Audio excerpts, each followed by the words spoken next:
The eviction notice taped to my windshield flutters in the humid Miami breeze as I sit in the parking lot of what used to be my gym. 24-Hour Fitness canceled my membership last week. The card was declined for insufficient funds. 3 months ago, I had a platinum membership, a personal trainer, and arrived in a white Range Rover. Now I'm sleeping in this rusty Honda Civic I bought for $800 cash after selling the last of my jewelry. My phone buzzes. Another text from my sister Carmen. "Brittany, I can't keep covering for you. Mom's asking where you're staying. Just swallow your pride and call Noah." Call Noah. As if it were that simple. As if I could just dial the number of the man I destroyed and ask for help like none of it happened. Like I didn't spend 3 years screwing one of his acquaintances behind his back while calling him boring and pathetic to his face. I catch my reflection in the rearview mirror. 42 years old, sleeping in a car, showering at the beach public restrooms. This isn't how successful women end up. This isn't how I was supposed to end up. A year ago, I was shopping at Bal Harbour, getting my hair done at the most exclusive salon in Coral Gables, planning a trip to the Amalfi Coast. I had everything. I just convinced myself it wasn't enough. The security guard taps on my window, making the same gesture he's made for 3 mornings straight. Move along. Can't have homeless people ruining the aesthetic of Aventura. I start the car, the engine coughing before catching, and drive to my usual spot behind the abandoned Kmart where other people living in their cars won't judge me. The leather seats I used to love stick to my skin in the humidity, and the car smells like stale fast food and unwashed clothes. This is what I traded my life for. This is what 10 years of marriage to a good man was worth to me.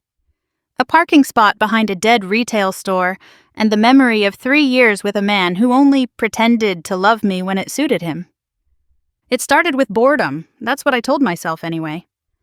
Noah was an anesthesiologist at Mount Sinai Medical Center, made $300,000 a year, gave me everything I wanted. House in Pinecrest with a pool, 8-year-old daughter in private school, European vacations, designer bags. But somewhere around year 7, I convinced myself it wasn't enough. The truth was more pathetic. I needed constant validation, needed to know I was special, desired, worth more than other women my age. At 39, I'd started noticing the younger nurses at Noah's hospital events, the way their skin still had that 20s glow, how they laughed without checking their necks for wrinkles. I'd stand next to Noah at these functions, clutching my Louis Vuitton like armor, watching him be kind to everyone equally. The 70-year-old charge nurse got the same warm smile as the pretty resident. It made me furious. Didn't he see I needed more? Didn't he understand I required worship, not just love? "You look beautiful tonight," he'd say before every event, and I'd hear the routine in it. He'd been saying it for 10 years. The words were just a habit, comfortable but meaningless. Noah was predictable. He came home at the same time every night unless he had emergency surgery. He brought me flowers every Friday, always tulips because he remembered they were my favorites from our second date. He cooked dinner most nights because he knew I hated cooking. He was steady, reliable, devoted, and I decided that meant boring. I worked part-time as a leasing consultant for luxury condos in Brickell, 20 hours a week, mostly for something to do, meeting wealthy people looking for million-dollar views of Biscayne Bay. That's where I met Dante Castellano. Dante Castellano. 46, never married, owned 4 companies that each pulled in 7 figures annually. He came in looking for a penthouse and left with my phone number. I should have known from his reputation. Everyone in Miami's business community knew Dante cycled through women like seasonal fashion. 2 years here, 3 years there, always ending the same way. But I was special, I told myself. I was different. The first time he texted, I stared at my phone for 20 minutes. "You're too sophisticated for this job," he wrote. "Let me take you to lunch and discuss some real estate opportunities." I knew it wasn't about real estate. My wedding ring had been right there, diamond catching the showroom lights as I'd handed him property listings. He'd seen it, and didn't care. That should have been my warning. Instead, it became my drug. Here was a millionaire who wanted me despite my marriage, who saw something in me worth pursuing. My hands shook as I typed back, yes. That first lunch at Zuma lasted 3 hours. Dante ordered for me without asking. The chef's omakase, sake pairings, desserts I pretended I never ate to maintain my figure. He talked about his businesses, his homes in Aspen and Manhattan, the yacht he kept in Monaco. But between every boast, he'd touch my hand and tell me I was wasted in my life. "A woman like you," he'd say, letting the sentence hang there, waiting for me to take it. "You understand quality. You have taste. Your husband's a lucky man." "He doesn't see it that way," I heard myself saying. "He thinks our life is enough." "Men who think small live small," Dante replied, refilling my sake. "You deserve someone who sees your potential." I went home that night and looked at Noah differently. He was reading medical journals on the couch, glasses sliding down his nose, occasionally sharing some interesting case with me, even though I never understood the terminology. His contentment suddenly seemed like complacency. His stability felt like stagnation. When he reached for me in bed, all I could think about was Dante's manicured hands, his Swiss watch, the way the waitresses had fawned over him. The emotional affair started immediately, and it was intoxicating. Dante texted me constantly, each message a little hit of validation. "Thinking of you in that black dress. Can't focus on contracts with you on my mind. My business dinner tonight would be more interesting with you." I'd read them while Noah cooked dinner, smiling at my phone like a teenager. When he'd ask what was funny, I'd make up lies about group chats with friends. The lying came so easily it scared me, but not enough to stop. I started dressing differently for work. Tighter dresses, higher heels, the kind of makeup that took an hour but looked effortless. Noah noticed, complimented me, asked if there was a special event. "Just want to look professional," I'd say, knowing I'd spend lunch with Dante, feeding off the way he'd scan me from head to toe like I was an acquisition he was considering. "You're like a Ferrari being driven in a school zone," Dante would say, his hand brushing mine across the table at Zuma. "You need someone who appreciates your full potential." I ate it up like the $40 sushi rolls he was buying me. For months, I lived for those lunches, those texts, those moments of feeling chosen by someone who could have anyone. I'd come home and find fault with everything Noah did. The way he loaded the dishwasher wrong, how he wore the same cologne for years, his contentment with our boring neighborhood instead of wanting a penthouse like Dante's. "Why don't you want more?" I'd demand during arguments I created from nothing. "Why are you so satisfied with mediocrity?" Noah would look confused, hurt. "We have a beautiful life, Britt. What more do you need?" "Everything," I'd think. "I need to feel special. I need to feel chosen. I need someone who makes other women jealous, not someone who makes them comfortable." The physical affair started on a business trip. I told Noah I was going to a leasing conference in Orlando. Instead, I flew to New York with Dante, stayed at the St. Regis, and crossed a line I could never uncross. But I didn't feel guilty. I felt alive. I felt like I was finally living the life I'd always believed I deserved. That night in New York, Dante ordered champagne that cost more than Noah spent on groceries in a month. He told me I was the most beautiful woman he'd ever been with, that his usual companions couldn't compare to my sophistication. I knew he was lying. I'd seen photos of the models and actresses he usually dated, but I was addicted to those lies. I couldn't get through the day without them. "Your husband doesn't know what he has," he whispered, and I agreed. Noah didn't worship me. He just loved me, steadily and quietly. And what was that worth compared to champagne and lies in a $5,000 a night suite? When I got home from New York, Noah had made my favorite dinner and helped Sophia with a school project about families. They'd made a poster with photos of the three of us, vacation pictures, birthday parties, ordinary moments I'd never thought to treasure. "Mommy's home," Sophia squealed, running to hug me while I still smelled like another man's cologne. "How was the conference?" Noah asked, kissing my cheek. "Learn anything interesting?" "Same old stuff," I lied, already thinking about when I could see Dante again. For 2 years, I lived a double life. Noah would leave for the hospital at 6 in the morning, and I'd text Dante. I'd drop our daughter Sophia at school, then drive to Dante's penthouse on Fisher Island. His doorman knew my name, knew to let me up without calling. I'd spend mornings in his bed, afternoons shopping with his credit card, telling myself this was the life I was meant for. The guilt, when it came, I'd drown in designer goods and expensive wine. I'd return home with shopping bags, telling Noah I'd found great sales, watching him nod and smile because he trusted me completely. That trust made me angry. How could he be so naive? Didn't he see I was too good for our suburban life? His blindness felt like another betrayal, another sign that he didn't really see me. I became cruel. I see that now, sitting in this hot car that smells like old French fries and desperation. I'd tell Noah his jokes weren't funny, that his face annoyed me, that successful men didn't settle for hospital salaries. I'd compare him to Dante without using Dante's name. Why couldn't he be more ambitious, more exciting, more everything? The worst part was how he'd try to fix things.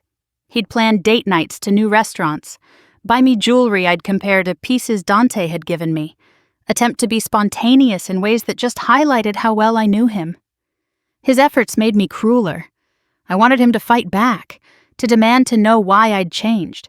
Instead, he just loved me harder, which made me hate him for being so weak. "I hate that you're so satisfied with being average," I told him one night over the dinner he'd cooked. "We have a slightly bigger house than most people, slightly better cars. When did you become okay with slightly?" He just looked at me with those kind brown eyes and asked what more I wanted. We had a beautiful home, healthy daughter, money for anything we needed. What more was there? Everything, I thought. There was everything more. Noah wasn't unambitious, just uninterested in the kind of ambition that impressed other people. But I couldn't see that then. There was the validation of being chosen by a powerful man. There was the thrill of secrets, the rush of leading 2 lives. There was the woman I saw in Dante's eyes, sophisticated, desired, worth risking everything for. Not just a doctor's wife aging in the suburbs, invisible at 40. I'd stand in Dante's floor-to-ceiling windows, looking out at the Miami skyline, wearing the La Perla lingerie he'd bought me, feeling like I'd finally become the woman I was meant to be. Someone special, someone who mattered, someone a millionaire would risk his reputation to possess. What I couldn't see then, what I only understand now in the brutal clarity of loss, was that I was never special to Dante. I was just available. A bored housewife grateful for attention, eager to betray everything for the validation of being wanted by someone who collected women like watches. He didn't see potential in me. He saw an easy target, a woman so desperate to feel special that she'd destroy her life for the illusion of being chosen. The breaking point came last February. I was at Dante's penthouse when he mentioned something casually that changed everything. His lawyer was reviewing his vasectomy records for some insurance matter. "Vasectomy?" I said, trying to sound casual. "You never mentioned that." I'd avoided the topic of kids, afraid of seeming needy, but I'd imagined a future where he changed his mind. For me. "Had it done 15 years ago," he said, not even looking up from his phone. "Best decision I ever made. Kids are deal breakers for me." I felt the room spin. For 2 years I'd been imagining our future together, the family we'd have, how Sophia would have a sibling, how we'd live in one of those waterfront mansions in Gables Estates. But there was no future. There never had been. That night I went home and looked at Noah differently. Suddenly, his stability didn't seem boring. It seemed like betrayal. How dare he be so content when I was falling apart? How dare he love me so steadily when I was destroying everything? I sent the text from the bathroom at work the next day. I want a divorce. I'm not in love with you anymore. Let's just focus on co-parenting Sophia. Just like that. 10 years of marriage reduced to 3 sentences on an iPhone screen. Noah was devastated. He called, texted, showed up at my work. But I'd already moved into a sublet apartment I told him belonged to a friend. Really, I was spending most nights at Dante's place, finally free to live my real life. The divorce papers were filed within 2 weeks. I pushed for everything. The house, alimony, full custody of Sophia. After all, Noah was boring. What judge would want a child raised by someone so mediocre? I told my lawyer to go for the jugular. I wanted half his retirement, half his savings, everything I was entitled to, and more. My lawyer said I was being aggressive for someone who'd initiated the divorce, but I didn't care. I deserved compensation for 10 years of settling for less than I deserved. My shark of a lawyer charged $600 an hour. I burned through my savings in 3 months just trying to fight Noah for money he didn't even have in cash. What I didn't know was that Noah had hired a private investigator. The photos came out during discovery. Me entering Dante's building, Dante and me at restaurants. The credit card records showing hotel rooms, flights, dinners at places I'd told Noah I'd never been. But even then, I thought I'd win. Florida's a no-fault state. Adultery doesn't matter in divorce proceedings, except it does matter when you're seeking alimony. It matters when you're fighting for custody. It matters when the judge is deciding who's been negotiating in good faith. Dante started pulling away the moment the divorce got ugly. Suddenly, he had business trips every week. His texts got shorter. When I'd show up at his penthouse, the doorman would say he wasn't home. "I thought you were handling this quietly," he said during one of our last conversations. "This drama isn't what I signed up for." "I'm getting divorced for you," I said, hearing the desperation in my own voice. "I never asked you to do that," he replied. And he was right. He never had. The final conversation happened in the parking garage of his building. I'd been waiting for 3 hours, knowing he had to come home eventually. "This isn't working, Brittany," he said, not even getting out of his Lamborghini. "You're a beautiful woman, but I'm not looking for a relationship. I thought we were on the same page." "We've been together for 3 years," I said, my voice cracking. "We've been having fun for 3 years," he corrected. "There's a difference. I'm not the marrying kind. I don't want kids. I told you that." He checked his watch while I was crying, like my heartbreak was making him late for dinner. "You said you didn't want more kids. Sophia's already 8. She doesn't need—" "I don't want any kids. Not mine, not yours, not anyone's. I'm sorry if that wasn't clear." He drove away and blocked my number before I even made it back to my car. I lost everything in the divorce. The judge saw through my accusations that Noah was boring and unambitious. Turns out judges don't consider a man making $300,000 a year taking care of his family to be a failure. The private investigator's evidence painted me as a cheating spouse who'd abandoned her family for a rich boyfriend. The fact that said boyfriend had dumped me only made it worse. Noah got the house, primary custody of Sophia, and I was denied a single cent of alimony. The judge called my behavior a calculated abandonment of marital and parental responsibilities in pursuit of personal gratification. She ruled I was emotionally unstable and couldn't be trusted with unsupervised visits. I moved into a studio apartment in Hialeah, a far cry from our Pinecrest home. The leasing company let me go. Turns out they don't want employees who've been exposed as adulteresses representing their luxury properties. Who wants to buy $1 million condo from someone who destroyed their family for money? For 3 months, I survived on savings. Then those ran out. After my savings dried up, I sold my jewelry to keep going, right down to the last bracelet. That's what paid for this Civic. I applied for jobs, but my reputation preceded me. Miami's business community is smaller than you think. And everyone knew I was the woman who cheated on her doctor husband with Dante Castellano. My parents wouldn't help. "You made your bed," my mother said in Spanish, the disappointment heavier than any anger. "That good man loved you, and you spit in his face." My sister let me crash on her couch for 2 weeks before her husband put his foot down. My friends, the ones who used to admire my Range Rover and designer lifestyle, stopped returning my calls once I couldn't afford to split the check at expensive restaurants. Now I shower at the beach, eat once a day at the food bank, and apply for jobs on the library's free Wi-Fi.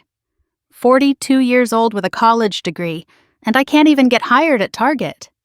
They see the gap in employment, the divorce, the address that's a P.O. box, and they know. Last week, I saw Noah at Whole Foods in Coral Gables. I was outside, hoping to find discarded food by the dumpsters. Something I never thought I'd be reduced to. He came out pushing a cart full of groceries, Sophia skipping beside him. She looked healthy, happy, laughing at something he'd said. There was a woman with them. Young, maybe 30, wearing scrubs like she worked at the hospital. Natural beauty, no makeup, the kind of confidence that comes from knowing your worth without needing to prove it. She touched Noah's arm gently as they talked, and he smiled in a way I hadn't seen in years. Sophia saw me first. "Mommy," she called out, confused. She hadn't seen me in 2 months. I only get supervised visitation every other weekend, and I hadn't been able to afford the supervisor's fee. Noah turned, and for a moment our eyes met. I waited for anger, for disgust, for any emotion that might give me an opening. Instead, he looked at me with something worse than hate. Pity. "Hi, Brittany," he said quietly. "Are you okay?" I wanted to lie, to pretend I was just shopping like them. But standing there in my unwashed clothes, my hair greasy, my face gaunt from eating 1 meal a day, we both knew the truth. "I'm fine," I whispered. He reached for his wallet, and I felt my last shred of dignity die. "Please don't," I said. He paused, then nodded. "Sophia, say goodbye to your mom. We need to get home." "Bye, Mommy," Sophia said, already turning back to the woman in scrubs. "Lauren's teaching me to make empanadas tonight." They drove away in Noah's Tesla. He'd upgraded since the divorce. I stood there in the parking lot until security asked me to leave. That was the moment I understood what I'd thrown away. Not just the money or the house or the comfortable life. I'd thrown away a man who would have reached for his wallet to help me even after I'd destroyed him. I'd thrown away a daughter who was already calling another woman by her first name. I'd thrown away stability for excitement, love for lust, reality for a fantasy that was never real. Dante's getting married next month. I saw the announcement online at the library. Some Brazilian heiress, 25 years old, from a family that owns half of Sao Paulo. The wedding's in Capri. They'll probably have beautiful children that he'll somehow want, despite swearing he never would. Maybe the vasectomy was a lie, too. Just another wall he put up to keep me out. Because that's what men like Dante do. They don't want children or commitment until they meet someone they actually value. I was just placeholder entertainment, a middle-aged woman stupid enough to think she was special. Noah will probably marry Lauren. She's everything I pretended to be, secure, graceful, able to appreciate what she has. She'll raise my daughter, sleep in my bed, wake up beside the man I once called boring, while I wake up to the sound of other cars starting in this parking lot. I had everything. A husband who loved me, a daughter who adored me, a home, security, comfort. I threw it all away because I thought I deserved more. Turns out what I deserved was exactly what I got. There's a shelter downtown that might have a bed tonight. I'll have to be there by 4 to get in line, which means leaving soon. Tomorrow I'll apply for food stamps, swallow what's left of my pride. Maybe in a few months I can save enough for a deposit on a room somewhere. Get a job, any job. Try to rebuild some kind of life. But I'll never get back what I had. Noah's kindness, Sophia's love, the security of knowing someone would always be there. I traded a man who brought me tulips every Friday for a man who couldn't even remember my last name in his wedding announcement. I traded a life of being cherished for 3 years of being used. My phone battery's almost dead. I charge it at the library when I can, keeping it active in case Sophia tries to call. She hasn't, but I keep hoping. Maybe when she's older, she'll understand. Or maybe she'll just remember me as the mother who chose a rich man's bed over tucking her in at night. The sun's getting high, and the car's becoming an oven. Time to move to the next parking lot, the next few hours of killing time until the shelter opens. This is my life now, not because the universe is cruel, or men are pigs, or the system is unfair. This is my life because I had everything and decided it wasn't enough, because I had a good man's love and called it boring, because I had a family and traded it for an illusion. My name is Brittany. I'm 42 years old, homeless, living in my car in Miami. A year ago, I was someone's wife, someone's mother, someone who mattered. Now I'm just another cautionary tale. A woman who had it all and threw it away for nothing. Absolutely nothing.